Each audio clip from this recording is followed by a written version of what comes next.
البدع والأهواء، أهل البدع العقائدية وأهل البدع السياسية. نقول بيننا وبينكم السلف، بيننا وبينكم الكتب، كان فيقول البدع بيننا وبينكم. الحمد لله رب العالمين، والصلاة والسلام على المبعوث رحمة للعالمين وعلى آله وأصحابه ومن تبعهم بإحسان إلى يوم الدين. أما بعد. Ikhwanil kiram rahimani wa rahimakumullah. Pembahasan kemarin berhubungan dengan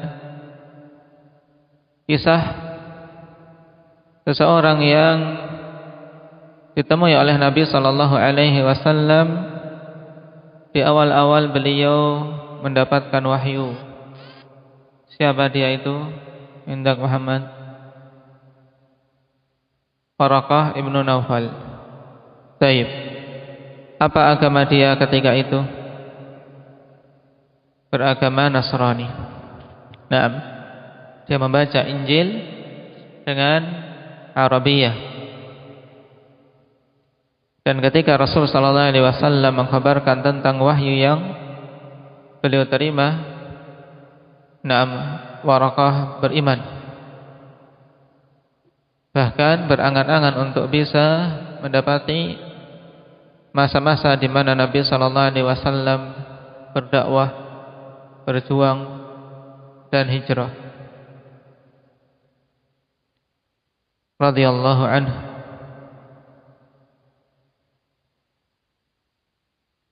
Sekarang kita masuk pada poin berikutnya. Ma hiya kunyatun Nabi sallallahu alaihi wasallam. Apa itu kunyah Nabi sallallahu alaihi wasallam? Dan yang dimaksud dengan kunyah ikhwanifillah yaitu penamaan yang diawali dengan Abu atau Ummu. Dan kunyah termasuk di antara salah satu kekhususan Arab, di mana dalam bahasa mereka dan dalam pemanggilan mereka sebagai bentuk ikram, mereka memanggil dengan kunyah. Sehingga seseorang ketika memanggil saudaranya dengan kunyah, ini akan lebih apa? Lebih memuliakan, tanpa harus menyebutkan embel-embel sebelumnya. Setinggi apapun derajat dia ketika dipanggil dengan kunyah, tidak ada unsur peremehan. Dan memang pada kunyah terdapat kekhususan sebagaimana disebutkan tadi.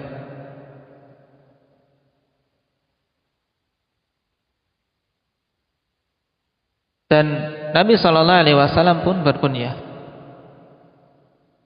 Siapa kunyah beliau? Wal jawab Abul Qasim. Wa dalilu hadithu Anas bin Malik radhiyallahu anhu, da'a rajulun bil baqi ya Abul Qasim.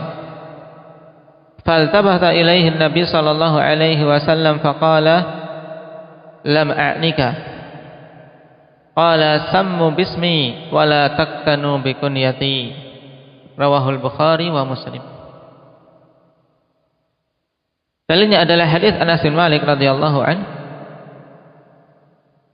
di mana seorang laki-laki memanggil orang lain di Baqi' dengan panggilan ya Abul Qasim, wahai Abul Qasim. Tapi yang dimaksudkan adalah orang lain yang berkunyah dengan kunyah Abul Qasim, bukan Nabi sallallahu alaihi wasallam. Namun ketika mendengar ada orang yang memanggil ya Abul Qasim, maka Nabi sallallahu alaihi wasallam menoleh kepadanya. Kemudian orang itu mengatakan lam a'nika, aku tidak memaksudkan engkau wahai Rasul sallallahu alaihi wasallam. Tentunya ini mengecewakan, ya tidak? Rasul sallallahu alaihi wasallam sudah menoleh mengarah kepada orang yang memanggil, ternyata bukan beliau yang dipanggil. Makanya Nabi SAW kemudian mengatakan sammu bismi. Naam. Taib, namakanlah dengan namaku, wala taktanu bi kunyati, dan jangan kalian berkunyah dengan kunyahku. Hadis dikeluarkan oleh Imam Bukhari dan Muslim. Adapun di masa hidupnya Nabi SAW, maka jelas ikhwani fillah bahwasanya tidaklah diperbolehkan mereka berkunyah dengan kunyah Abul Qasim, sebagaimana nas dalam hadis ini, wala taktanu bi kunyati, jangan kalian berkunyah dengan kunyahku. Dan ilahnya sebagaimana kita bisa memahami dari hadis, dikarenakan kalau sampai di sana ada yang berkunyah dengan kunyah Abul Qasim, akan terjadi kejadian yang seperti ini. Bila mereka memanggil saudaranya dengan panggilan Abul Qasim, dan Nabi SAW mendengar dikiranya beliau yang dipanggil, ternyata bukan. Dan ini termasuk su'ul adab, termasuk adab yang jelek kepada Rasulullah SAW. Nah, karena mengecewakan. Kita saja akhwani fillah ketika ada orang ambil kemudian namanya sama, sudah mengatakan apa? Afan saja, bukan antum. Tentunya kecewa, malu dan seterusnya. Naam, tayyib. Dan yang seperti ini tidak boleh dilakukan kepada Nabi SAW. Maka untuk menutup pintu itu, Rasulullah SAW melarang berkunyah dengan kunyah beliau. Adapun nama, maka diperbolehkan walaupun Nabi SAW masih hidup. Karena di zaman Nabi SAW sudah ada yang bernama dengan Muhammad. Nah, seperti apa? Putra dari Abu Bakar, Muhammad bin Abi Bakar, sahabi, berarti bertemu dengan Nabi SAW. Nah, Muhammad bin Maslamah, taib, karena memang diperbolehkan untuk bernama dengan nama Nabi SAW. Sebab apa? Sebab illah yang ada pada hadis ini untuk masalah nama tidak ada. Kenapa? Karena jelas ketika seorang memanggil ya Muhammad, itu bukan Nabi SAW yang dimaksud. Sebab tidak boleh kaum muslimin memanggil Rasulullah SAW dengan namanya. Baik. Apa dalilnya bahwasanya tidak boleh bagi kaum muslimin memanggil Rasulullah SAW dengan nama beliau? Indaka arin.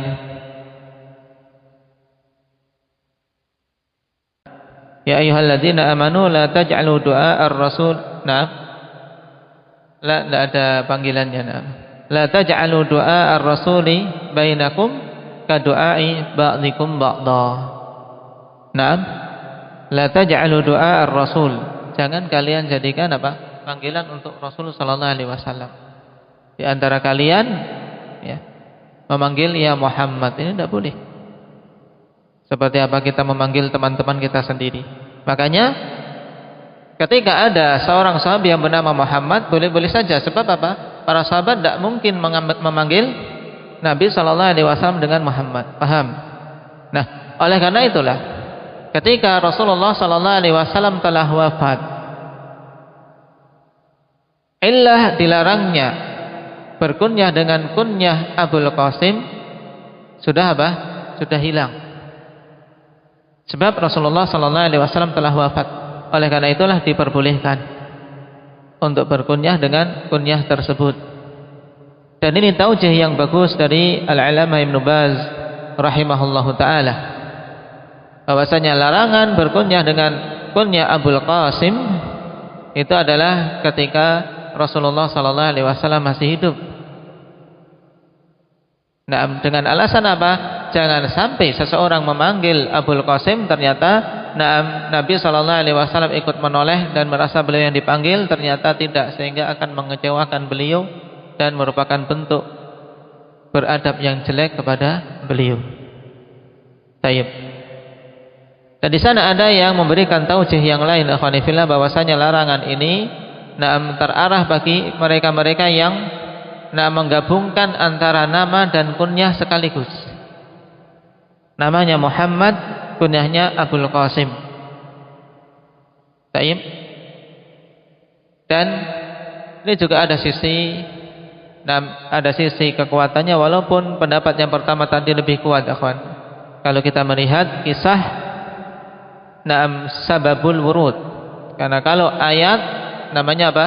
Sababun nuzul, sebab turunnya ayat. Adapun hadis namanya sababul wurud, sebab datangnya hadis. Dan kita mengetahui sebab Nabi sallallahu alaihi wasallam mengatakan itu dikarenakan apa? Beliau mendengar seorang memanggil dengan panggilan kunyah Abul Qasim, beliau menoleh, ternyata bukan beliau yang dipanggil. Naam. Baik, barakallahu fikum. Ini dipahami makna hadis dengan baik. Adapun syahid untuk pembahasan kita jelas bahwasanya kunyah Nabi sallallahu alaihi wasallam adalah Abul Qasim. Nisbah kepada putra beliau. Dan memang kalau kita perhatikan dalam menetapkan kunyah, ikhwani fillah, tayyib, para salaf kita mereka kebanyakan berkunyah dengan yang laki-laki. Berkunyah dengan anak laki-laki. Walaupun anak laki-laki tersebut bukan anak yang pertama. Bukan anak yang pertama. Ketika Rasul sallallahu alaihi wasallam mendapati seseorang yang diberi gelar dengan Abul Hakam, dikarenakan dia itu kalau menetapkan hukum di antara kaumnya, senantiasa kaumnya itu menerima dengan rela, dengan taat. Maka Nabi sallallahu alaihi wasallam ingin mengubah hal tersebut. Kenapa? Karena yang demikian itu tidak pantas kecuali diserahkan kepada Allah Subhanahu wa taala. Innallaha huwal hakam wa ilaihil hukmu. Allah lah zat yang berhak menentukan hukum, yang siapa saja kalau sudah ditentukan hukumnya oleh Allah maka harus tunduk. Kemudian ditanya orang tersebut, halaka minal walad, apakah engkau memiliki anak?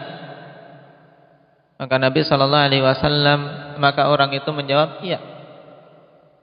Naam, siapa saja nama anak-anaknya dalam hadis ini? Naam, kelanjutan hadis bagaimana? Indak Talha. Taib. Dia menjawab iya dan menyebutkan 3 anaknya, Syuraih, Muslim dan Abdullah. Dan ditanya yang paling besarnya siapa? Dijawab Syuraih. Fa anta Abu Syuraih, kata Rasulullah sallallahu alaihi wasallam. Maka engkau adalah Abu Syuraih. Naam. Dalil termasuk dalil ikhwan fillah yang menunjukkan sunnah dalam berkunyah adalah dengan anak laki-laki yang paling besar.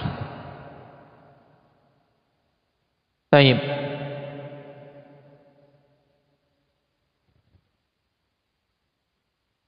Dan dalam masalah kunyah pun, seandainya seseorang belum memiliki anak, disyaratkan juga berkunyah sebagaimana Rasul sallallahu alaihi wasallam memanggil Abu Umair, padahal dia saat itu masih kecil. Dipanggil dengan kunyahnya, ya Abu Umair, ma fa'alan Nughair.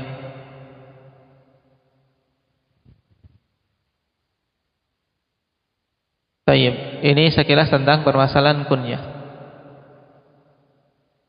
Barakallahu fiikum, nas'alullah at-taufiq was-sadad. Walhamdulillah.